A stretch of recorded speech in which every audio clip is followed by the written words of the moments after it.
মাত্র 3 মাসে ফেসবুক থেকে 45 লক্ষ টাকা ইনকাম করেছে, এরকমের একটি পোস্ট ফেসবুকে ইতিমধ্যেই ভাইরাল হয়েছে। আপনারা অলরেডি হয়তো বুঝতে পেরেছেন আমি কার কথা বলছি।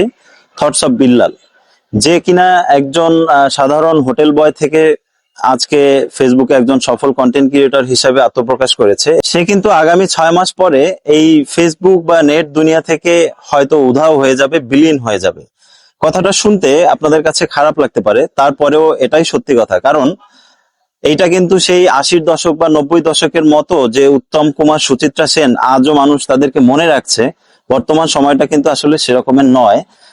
কেউ কেউ হয়তো ইনস্ট্যান্টলি ভাইরাল হয়ে যাচ্ছে, আবার কিছুদিন পরে বিলীনও হয়ে যাচ্ছে।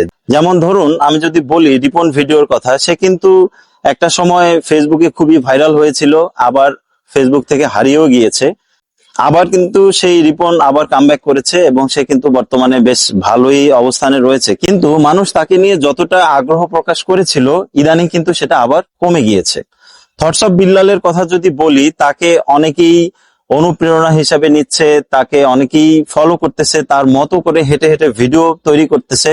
এতে করে আপনারা খেয়াল করবেন, থটস অফ বিল্লালের যে সকল ভিডিওগুলা প্রায় 20 মিলিয়ন পর্যন্ত কিন্তু আসলে ভিউজ হতো, সেগুলা কিন্তু এখন 1 থেকে 2 মিলিয়নের মধ্যেই আটকে যাচ্ছে। কারণ প্রায় শত শত হাজার হাজার নতুন কন্টেন্ট ক্রিয়েটর তাকে দেখে উদ্বুদ্ধ হয়ে তার মতো করে হেঁটে হেঁটে ছন্দে ছন্দে ভিডিও বানাচ্ছে, কন্টেন্ট তৈরি করতেছে। এতে করে যে সকল মানুষ থটস অফ বিল্লালের কাছ থেকে যে ফ্লেভারটা পেত, সেটা কিন্তু এখন অন্যদের কাছ থেকে পাচ্ছে। তার মানে ধীরে ধীরে থটস অফ বিল্লালকে মানুষ ভুলে যেতে শুরু করেছে এবং তার ভিডিওগুলো যে মানুষ কপি করতেছে, তার মতো করে যে ভিডিও তৈরি করতেছে, ইভেন তার ভিডিওগুলো ডাউনলোড করে অনেকে পোস্ট করতেছে।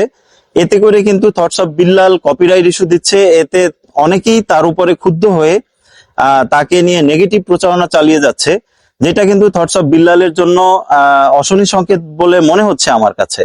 সফলতার গল্প যখন হয়ে ওঠে চাপ, তখনই প্রশ্ন তুলতে হয়, আমরা অনুপ্রেরণা নিচ্ছি নাকি দিশেহারা হয়ে যাচ্ছি। থটস অফ বিল্লাল যা করছেন সেটা অবশ্যই অনুপ্রেরণামূলক, তাতে কোনো সন্দেহ নেই। কিন্তু তার গল্পের ভুল ব্যাখ্যা দিয়ে যদি হাজার হাজার মানুষ দিশেহারা হয়, তাহলে দরকার সতর্কতা, গাইডলাইন আর মানসম্মত কন্টেন্ট। অনুপ্রেরণা হোক শক্তি, তবে অন্ধ অনুকরণ নয়। সবাই শুধু টাকাই দেখতে পাচ্ছে, কিন্তু কষ্ট, সময় এবং স্কিল, এই মূল উপাদানগুলো হারিয়ে যাচ্ছে ভাইরালের হাইপে। বিল্লাল ভাই যা করেছেন সেটা অবশ্যই প্রশংসনীয়, কিন্তু আমাদের উচিত হবে তার মতো চেষ্টা করা। কন্টেন্ট তৈরি হোক মানের উপর ভিত্তি করে, না যে কারো ইনকাম দেখে শুধু ভিউজ এর পিছনে ছোটা। অনুপ্রেরণা নিন, কিন্তু অন্ধ অনুকরণ নয়। সফলতার গল্প শুনুন, কিন্তু নিজের পথ নিজেই তৈরি করুন।